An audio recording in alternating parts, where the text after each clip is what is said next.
Les sénateurs sont payés à je ne sais plus combien, je veux dire c'est quand même des salaires en plus pour l'État. J'ai une famille qui est relativement axée politique, mais en tant que jeune, je ne me sens pas vraiment représenté en fait. Moi, je ne m'intéresse pas à la vie politique, les gens qui nous dirigent, tout ça, parce que je pense qu'ils nous prennent pour des idiots. Le fossé s'agrandit, ils sont loin.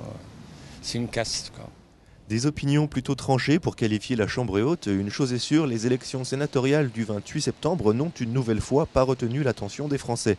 Un désintérêt qui s'explique d'abord par le mode de scrutin. Pourtant, parmi les votants se trouvent des conseillers municipaux élus par les citoyens il y a quelques mois.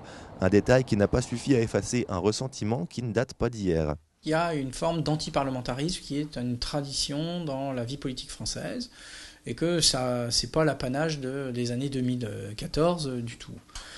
C'est vrai que dans les périodes de crise, c'est souvent exacerbé et en plus dans une période de désamour politique d'une grande partie des Français. Le manque d'incidence du Sénat sur la vie politique est souvent mis en avant puisque lors du vote des lois, le dernier mot revient systématiquement à l'Assemblée nationale. Un effet exacerbé par le peu de place que prennent ces élections dans l'actualité.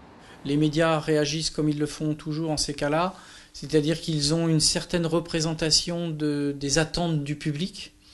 Et donc c'est en fonction de ces présuppositions sur les attentes du public qu'ils décident ou non de médiatiser. Et en l'occurrence, les médias pensent que le Sénat, tout le monde s'en fout.